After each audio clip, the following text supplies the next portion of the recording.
Durant cette vidéo, nous allons voir ensemble comment il est possible de créer un système de particules dans Touch Designer. Au sein d'un tel système, chaque particule possède des caractéristiques spécifiques comme sa propre position ou sa propre vélocité. De plus, les particules ont une durée de vie après laquelle elles disparaissent, tout simplement. Avec un système de particules, on peut reproduire des phénomènes comme la fumée, le feu, la poussière, mais aussi des groupes de visuels comme des nuées d'insectes ou des éléments comme cela. Pour générer des particules, nous utiliserons un SOP, et ce SOP-là s'appelle tout simplement Particle. Donc, allons-y. J'ajoute le SOP Particle.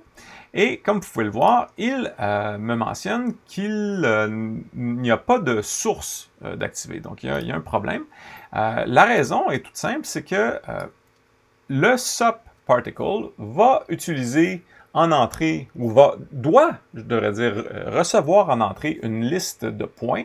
Et à chacun de ces points-là, il va émettre plusieurs particules. Donc, dans ce cas-ci, on va créer la liste de points en utilisant un autre SOP. Et là, c'est à notre guise. Donc, dans ce cas-ci, je vais prendre une sphère, mais ça aurait pu être d'autres choses, évidemment. Et je vais brancher la sortie dans l'entrée de mon opérateur Particle. Donc, je vais grossir pour vous montrer un peu, mais comme vous pouvez voir, il y a déjà des particules qui sont émises et chacun des points où ces particules-là sont émises correspond au point de la sphère qui arrive dans l'entrée de mon opérateur Particle. Donc, pour mieux comprendre tout ça, je vais revenir sur la sphère, basculer en mode de visualisation et vous montrer de quel point il s'agit. Donc, si on vient ici dans les Display Options et qu'on choisit ici le petit bouton point, ben, vous voyez que notre sphère, elle a plusieurs points en bleu. Et le générateur de particules du côté droit va générer des particules à chacun de ces points-là. Donc, pour voir le nombre de points, vous pouvez faire un clic central ou venir cliquer ici sur le bouton I et on peut voir qu'en ce moment, il y a 722 points dans ma sphère. Donc, pour le CPU, c'est tout à fait gérable. Pour nous, par contre, pour les fins d'explication, c'est peut-être un peu trop, donc je vais diminuer le nombre de points et ça va me permettre de mieux pouvoir vous expliquer ce qui se passe. Donc, pour diminuer le nombre de points, ben, je vais tout simplement diminuer le nombre de rangées, donc diviser ça par 2 et le nombre de colonnes, même chose. Et soudainement, vous voyez qu'il y a beaucoup moins de points. Si je retourne voir le nombre, ben, on est cette fois-ci à 162 points. Oups, il est disparu. 162 points. C'est parce que je sors de la fenêtre. Donc, 162 points ici. Et donc, à chacun de ces petits points bleus-là, ben, notre opérateur Particle va générer ou émettre ces particules. Maintenant, comme vous pouvez le voir, dans l'opérateur Particle, la fenêtre est constamment en mouvement. La fenêtre est toujours en train de, le visualiseur, je devrais dire, est toujours en train de s'adapter pour essayer de bien cadrer l'objet, ce qui devient rapidement agaçant. Donc, j'en profite pour vous donner un petit truc. Si on bascule encore une fois en mode de visualisation, donc je vous le rappelle avec le plus ou en pesant sur la touche A, on peut faire un clic droit ici et désactiver le Adaptive Homing. Donc, en faisant ça, ben, il va rester fixe, tout simplement. Il va cesser de tenter constamment de recadrer les particules qui sont émises. Donc, comme c'est un peu difficile à voir, on va se doter d'opérateurs de rendu pour qu'on puisse faire un rendu 3D de ces particules-là et avoir quelque chose de plus convaincant que ce qu'on voit en ce moment. Donc, je passe rapidement là-dessus. On l'a fait plusieurs fois, mais je présume que vous en souvenez. Donc, je pèse sur la touche contrôle et j'ajoute une caméra. J'ajoute un éclairage. Je vais aussi ajouter un top de type render. Voilà. J'en profite pour réorganiser tout ça, comme ceci. Et vous vous souvenez sans doute que pour notre rendu, on a besoin effectivement d'une caméra, d'un éclairage et de notre top de render, mais on a aussi besoin d'une géométrie. Et j'en profite pour vous mentionner un petit élément qui, des fois, est un peu mélangeant. c'est le suivant. Si je double-clique et que j'ajoute ma géométrie, ben, vous remarquez qu'il n'y a pas d'entrée qui a été créée. Et donc, ça supposerait qu'il faut rentrer à l'intérieur de la géométrie et venir ajouter nos surfaces à cet endroit-ci. Dans ce cas-ci, j'aimerais ça prendre tout simplement les surfaces qu'on a déjà déterminées et les passer en paramètres à une entrée d'un opérateur géométrie. Par contre, elle n'existe pas ici. Donc, le plus simple, c'est tout simplement de la supprimer et de partir de la sortie d'un opérateur SOP, faire un clic droit, et de là, cliquer sur Géométrie. Et comme vous pouvez voir, soudainement, il y a une entrée à la géométrie. Si on entre à l'intérieur, tout ce qu'il y a, c'est une entrée, un in et un out. On aurait très bien pu le faire nous-mêmes, mais c'est relativement simple de le faire comme ça. Donc, on a tous les morceaux qu'il nous faut, c'est-à-dire notre caméra, notre géométrie, notre éclairage et notre top de rendu. Je vais ajouter ici un fond noir. On a souvent utilisé l'opérateur Transform pour faire ça. Vous pouvez aussi utiliser l'opérateur RGB Key. C'est peut-être même plus rapide parce que par défaut, il fait ce qu'on souhaite. Normalement, l'opérateur fait un découpage là, en fonction des couleurs qu'on lui spécifie, mais dans ce cas-ci, si on lui dit rien, ben, il va tout simplement partir avec le noir. Et si j'ajoute à ça un out, et que je l'allume, ben, on va pouvoir voir en arrière-plan le rendu de nos particules. Bon. En ce moment, les particules elles font à peu près 1 pixel comme taille, donc on aimerait ça probablement contrôler leur apparence. Alors, on va ajouter un matériau de type Point Sprite. Donc, le matériau de type Point Sprite, comme son nom l'indique, il nous permet d'assigner un sprite à des points. Et donc, il est fait expressément pour travailler avec l'opérateur Particle. Donc, je vais tout simplement prendre mon matériau et le laisser tomber sur la géométrie. Et en choisissant Material, ben, soudainement, ma géométrie va utiliser le matériau pour le rendu. Donc, c'est déjà un peu plus visible, mais peut-être pas autant qu'on le souhaiterait. On peut, dans notre matériau, agrandir la taille en utilisant Constant Point Scale. Donc, redimensionner ou utiliser, modifier l'échelle, si on veut, de notre texture. Et donc, dans ce cas-ci, si je multiplie ça par 10, ma foi, c'est pas très concluant. Pourquoi? Parce que dans notre opérateur particules, il y a deux façons, si on veut, de calculer les particules. Par défaut, c'est ce qu'on voit à l'écran. Les particules vont être comme des lignes à 2 points. Et plus la ligne est longue, plus ça signifie que le mouvement est grand. Mais pour l'utiliser avec le Point Sprite, le mieux, c'est de basculer ici dans Particle Type à Render as Point Sprites. Et là, soudainement, on voit assez nettement les particules. Et la taille, ben, elle est proportionnelle à ce que j'ai défini ici tantôt. Donc, j'avais mis 10. Si je mets 5, ben, vous voyez tout de suite que la taille est plus petite. Évidemment, des petits carrés blancs, c'est peut-être pas la chose la plus excitante. Donc, ce qu'on pourrait peut-être faire, c'est se doter de quelque chose d'un peu plus joli. Et je vous propose qu'on utilise ce qu'on a déjà fait, c'est-à-dire un top de type ramp. Oups. Pour se créer un dégradé, sauf que cette fois-ci, au lieu de faire un dégradé linéaire, soit horizontal ou vertical, ben, on va tout simplement utiliser un dégradé qui est circulaire. Et par défaut, c'est la façon dont ça fonctionne. Du côté gauche, le petit onglet qui est du côté gauche, c'est la couleur centrale, donc le noir, et du côté droit, la couleur périphérique. Donc, dans mon cas, au centre, on pourrait peut-être choisir... Oups, là, je n'ai pas choisi le centre. Faites attention, l'onglet qui est sélectionné, c'est celui qui est en blanc. Donc, ce n'est pas toujours évident. Donc, en ce moment, je suis en train de modifier la couleur périphérique. Je vais revenir ici pour cliquer sur l'onglet qui est à gauche complètement. Et c'est plutôt ici que je vais utiliser un rouge, donc pour le centre. Maintenant, si je sélectionne le deuxième petit onglet qui est à la droite complètement, ben, cette fois-ci, je vais aller complètement transparent.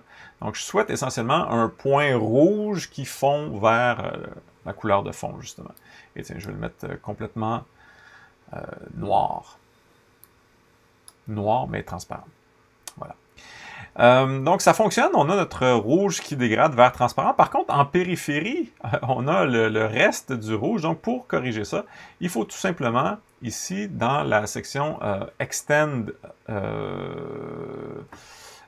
le right, en fait, du côté droit, parce que c'est du côté droit que c'est la fin de notre dégradé, si on veut.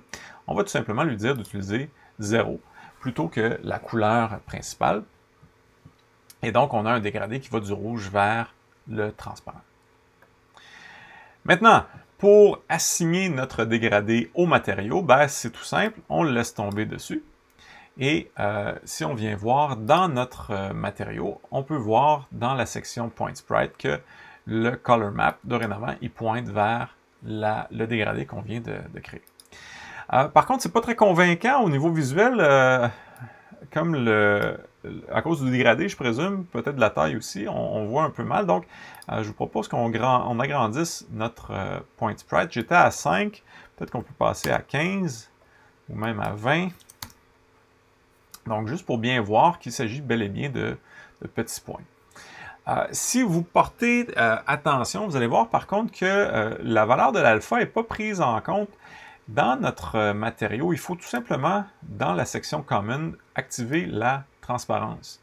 Donc, en faisant ça, on devrait avoir quelque chose de plus intéressant. Voilà.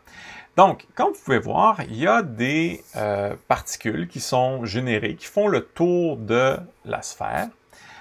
Par contre, ce qui est moins clair, c'est dans quel ordre apparaissent les particules, 2, dans quelle direction est-ce qu'elles s'en vont, 3, à quelle vitesse est-ce qu'elles se déplacent. Donc, toutes ces choses-là, ce sont évidemment des choses qu'on peut contrôler, mais qui ne sont peut-être pas évidentes au premier coup d'œil. Donc, je vais zoomer sur l'opérateur Particle, puis on va essayer de comprendre un peu mieux ce qui se passe.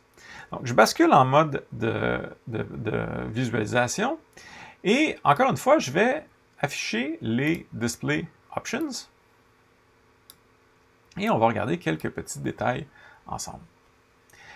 Donc, première chose, si j'affiche les points, ben, on l'a vu tantôt, hein, à chaque point qui arrive en entrée correspond à un point dans ma particule qui sera l'origine d'un des endroits où vont être émises les particules en question. Mais ce qui est moins clair, c'est l'ordre dans lequel ces choses-là se font. Si on active la deuxième petite case ici, on va afficher les nombres qui correspondent aux particules. Et donc là, comme vous pouvez voir, chaque particule a son index, un chiffre unique, qui part de 0 jusqu'à, dans notre cas, je crois que c'était 162. Maintenant, dans quel ordre est-ce que ça se fait? Ben, vous vous doutez qu'on part à 0 et on augmente. Pour s'en convaincre, je vais peser sur pause. Et dans les paramètres des particules, ici, on peut peser sur Reset. On a un petit bouton Reset. On peut faire Pulse pour réinitialiser. Et comme vous pouvez voir, au départ, j'en vois 3 là. J'ai le 0 qui est ici, le 1 qui est là et le 2 qui est là. Et si j'avance à raison d'un cadre à la fois, donc pesant sur le petit plus ici, ben, vous voyez, j'ai le 3, le 4 qui apparaît, le 5, le 6. Je vais dézoomer un petit peu pour qu'on voit mieux. Et donc, j'ai fait comme un premier arc. Et ensuite de ça, 9, 10, 11, 12, 13, 14, 15, 16, 17. Et après ça, un autre, et ainsi de suite. Donc, vous voyez que les particules, elles apparaissent en suivant l'index qui identifie chacun des points. Donc, ça, c'était notre première question. Évidemment, on peut changer cet index-là. On pourrait aussi décider de le trier au hasard et de faire en sorte que plutôt que de suivre un motif répétitif, que les particules soient émises de façon aléatoire. Maintenant, dans quelle direction est-ce qu'elles s'en vont? Ça, c'est une autre bonne question. Puis pour vous l'expliquer, je vais revenir à la sphère ici. Et je reviens en plus gros. Donc, sur la sphère, on avait déjà activé les points. Bien, cette fois-ci, on va faire la même chose, c'est-à-dire Display Options, et on va activer le troisième élément qui est la normale ou les normales de chacun de ces points-là. Et là, soudainement, il y a des lignes qui apparaissent, donc qui partent du point et qui se dirigent vers l'extérieur de la sphère. Ces lignes-là, ce sont les normales. Donc, en modélisation 3D, la normale, c'est une droite qui est perpendiculaire à un plan et elle va permettre, par exemple, de déterminer si une face est visible ou si elle est cachée. Donc, quand la normale est pointée vers la caméra, ben, elle est visible. Quand elle est pointée dans l'autre direction, on comprend qu'elle est derrière l'objet, donc elle ne sera pas visible. Je parle de la facette, ou des facettes. Donc ça, c'est une façon c'est un élément qui est utilisé pour savoir si on doit ou pas rendre ou faire le rendu des éléments qui sont derrière. Ensuite de ça, les normales vont aussi servir à calculer l'éclairage sur chacune des facettes, et bon, etc. La direction dans laquelle les particules sont émises, ben, cette direction-là, c'est celle de la normale, et plus la ligne est longue, plus la vitesse est grande. Donc, la normale nous donne à la fois la direction et la vitesse de la particule qui sera émise. Voilà. Maintenant, quel autre contrôle est-ce qu'on a sur les particules? Ben, suffit de revenir en fait sur l'opérateur particule et de jeter un coup d'œil aux paramètres des différents onglets. Donc, si je commence par l'onglet State, je vais y aller seulement avec les éléments les plus intéressants, les plus pertinents. Vous pourrez explorer le reste. Juste pour qu'on comprenne bien, je vais reculer un petit peu la caméra pour qu'on voit bien ce qui se passe. Et on va mettre ça comme ça. Donc, je suis sur l'opérateur particule. Je regarde donc les paramètres. Un premier paramètre avec lequel il est tentant de jouer, puis je vous dirais que c'est probablement pas une bonne idée, c'est celui qui s'appelle Time Increment. Time Increment, en gros, c'est l'intervalle entre deux mises à jour de l'opérateur. Et par défaut, ça se fait 60 fois par seconde. Ça se fait le nombre de fois indiqué par la cadence. Donc, si on est à 0.0166, ben, ce que ça signifie, c'est qu'on est à 16.6 millisecondes d'intervalle. Donc, autrement dit, à chaque 60e de seconde, l'opérateur va faire son calcul. C'est tentant d'augmenter cette chose-là, puis de générer un mouvement qui serait plus rapide. Par contre, c'est pas recommandé parce que dans les faits, ce qui se passe, c'est que on ralentit la mise à jour, donc le mouvement devient plus saccadé, mais ça donne l'impression que le mouvement est plus rapide. Donc, si ce que vous voulez, c'est effectivement avoir un mouvement qui est plus rapide, ben, ne touchez pas au time increment. On va voir tantôt une autre façon de le faire. Là où ça peut devenir intéressant pour le time increment, c'est de le diminuer, c'est-à-dire de faire en sorte que la mise à jour se fasse plus fréquemment que le rafraîchissement d'écran pour être sûr, par exemple, que certaines trajectoires sont correctement calculées. Mais honnêtement, c'est probablement pas un élément auquel on devrait toucher. Si vous souhaitez que les particules soient plus rapides, ce qu'on peut faire, c'est modifier les normales. Donc, je vous disais tantôt que la normale nous donne la direction, mais nous donne aussi la vitesse. Plus la normale est longue, plus la vitesse est grande. Donc, si, par exemple, je souhaite multiplier la vitesse par 2, par 4, ben, ce que je peux faire, c'est, entre ma sphère et mes particules, venir insérer un autre opérateur qui est l'opérateur point. Et l'opérateur point, comme son nom l'indique, va nous permettre de travailler sur chacun des points individuellement.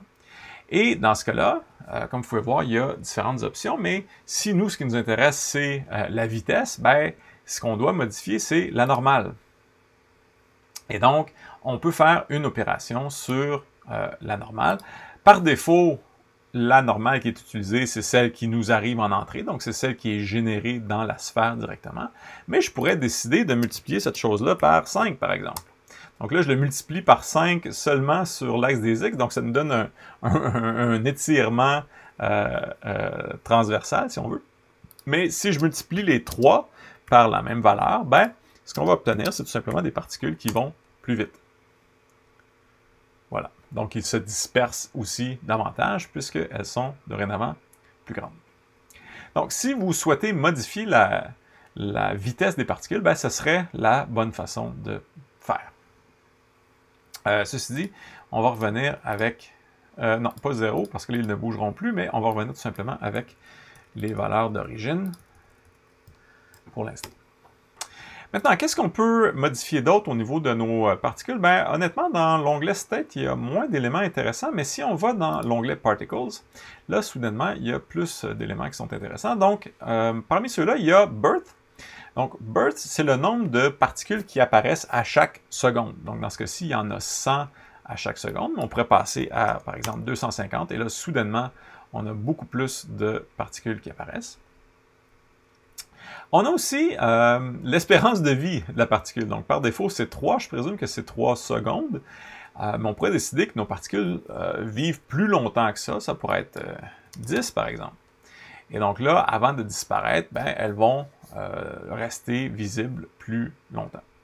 Si on souhaite que toutes nos particules ne durent pas exactement 10 secondes, que certaines meurent plus jeunes, certaines meurent plus vieilles, bien, on peut jouer avec le Life Variance. Donc ça nous permet d'avoir un peu de variété dans la durée de vie, tout simplement.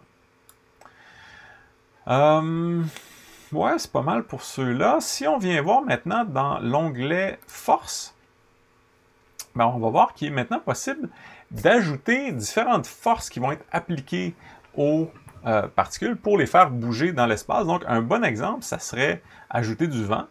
Donc, si ici sur les X, j'ajoute du vent vers la droite, ben, vous voyez que soudainement, toutes les particules vont être poussées vers la droite. Donc là, j'étais à 6, mais si je mettais moins 6, bien évidemment, les particules seraient poussées de l'autre côté par le vent, encore une fois. Incluant les particules qui n'étaient pas encore mortes de tantôt, qui ont toutes été déplacées vers la gauche. Donc, le vent, c'est intéressant. La turbulence, qu'est-ce que c'est? Ben, c'est un peu d'aléatoire dans le mouvement. Donc, si je rajoute de la turbulence sur l'axe des Y, par exemple, qu'est-ce que ça nous donne comme résultat? On voit qu'il y a un peu plus de mouvement, un peu de cacophonie, donc c'est plus aussi régulier que ce qu'on avait avant, donc ça peut être intéressant. À vous de choisir laquelle des dimensions est la plus pertinente. Si on voulait faire des flammes, par exemple, ou de la fumée, on voulait que ça monte vers le ciel, bien évidemment, plutôt que d'utiliser du vent sur l'axe des X, ben, on pourrait l'utiliser sur l'axe des Y et donc faire monter les particules. En passant, il y a une petite différence entre le vent et une force externe, quelle qu'elle soit. La différence étant que, en ce qui concerne le vent, je crois que quand la particule a atteint la vitesse du vent, elle arrête d'accélérer, alors que dans le cas d'une force externe, elle va tout simplement continuer à accélérer. Donc, je pourrais très bien ici considérer que c'est une force externe qui pousse mes particules vers le haut. Et donc, là, en ce moment, elles sont en train de monter. En passant, si vous vous retrouvez dans une situation comme ça où il y a beaucoup de particules, tiens, je vais enlever la turbulence ici. Voilà, donc là, c'est un peu plus clair. Donc là, le mouvement est régulier, mais les particules sont poussées vers le haut. Finalement, dans l'onglet Limits, il y a quelques éléments intéressants. Donc, on peut mettre des limites, donc bloquer l'expansion des particules, parce qu'éventuellement, si on en a beaucoup, ça peut être inutile de continuer à les faire déplacer constamment. Donc, tout simplement les arrêter au-delà d'un certain point. Et on peut aussi contrôler qu'est-ce qui se passe si deux particules se touchent. Donc, on peut considérer que si elles se touchent, elles meurent. On pourrait aussi décider qu'elles rebondissent ou qu'elles collent l'une à l'autre lorsqu'elles se touchent. Un autre élément qui est intéressant, c'est le split. Donc, on peut aussi décider de faire en sorte qu'une particule, par exemple, lorsqu'elle meurt, explose en plusieurs petits morceaux. Donc, par exemple, split on death. Là, c'est sans doute assez difficile à voir. On va diminuer le nombre de particules parce que sinon on n'arrivera pas. Donc je vais en mettre tout simplement une. Donc ça devrait nous faciliter la tâche. Donc là j'ai une particule qui est émise à la fois. Je vais reculer un petit peu. Et on va s'assurer qu'elle ne bouge pas tant. Donc, dans les forces, je vais diminuer la force du vent ici. Attendez, je vais mettre un petit peu plus, par exemple, un 2. Donc là, les particules sont émises dans ce coin-ci. Et éventuellement, quand elles meurent, pouf, elles explosent. Oh, attendez un peu, je pense qu'on l'a pas vu. Je veux juste qu'on puisse les voir. Est-ce qu'on est capable de le voir? C'est peut-être un petit peu difficile à voir, mais bon, l'idée, c'est vraiment de faire en sorte que... attendez un peu, je vais rapetisser l'espérance de vie. Par exemple, si on met ça à 1 et qu'on recommence, est-ce qu'on est capable de voir l'explosion? Pas tant que ça, hein? C'est décevant. Pourquoi est-ce qu'on ne peut pas voir?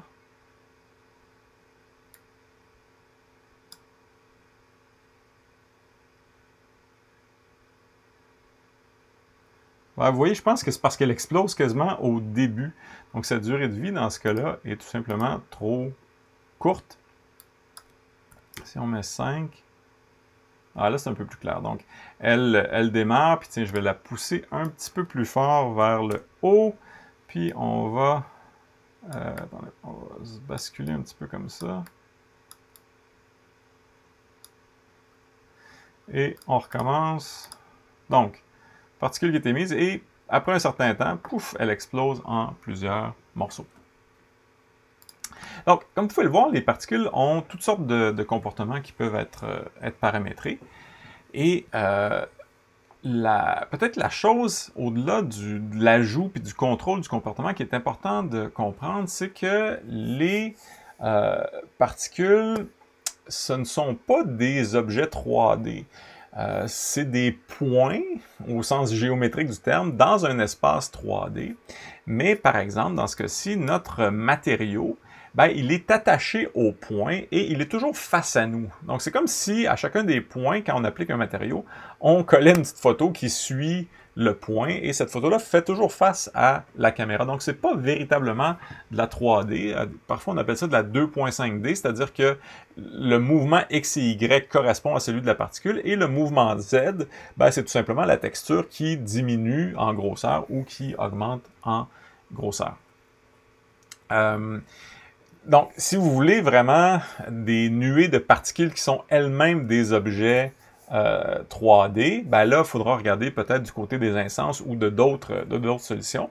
Mais si ce que vous voulez, par exemple, c'est faire un effet de fumée, ben là, vous pouvez prendre cette technique-là et tout simplement contrôler la transparence et le positionnement soit d'une image ou d'une texture pour arriver à l'effet escompté. En terminant, je voudrais juste mentionner que les particules sont calculées sur le CPU. Donc, elles ne prennent pas avantage de la rapidité du GPU. Évidemment, les textures, elles, seront calculées par le GPU, mais le calcul de la position et du mouvement des particules, ça, c'est quelque chose qui est fait par le CPU. Si vous voulez obtenir plus de performance en utilisant les particules, ben, il existe un composant, d'ailleurs, vous allez le trouver dans la palette, dans la section Tools, qui s'appelle Particles GPU. Et si vous êtes curieux, ben, je vous invite à explorer donc ce composant-là qui permet de transférer une partie des calculs concernant le mouvement des particules sur le GPU. Dans notre cas, ça va au-delà de ce que je voulais faire pour cette vidéo-ci, mais si vous êtes curieux, je vous invite à aller explorer de ce côté-là. En ce qui nous concerne, dans la prochaine vidéo, ben, on va essayer de contrôler dynamiquement nos particules.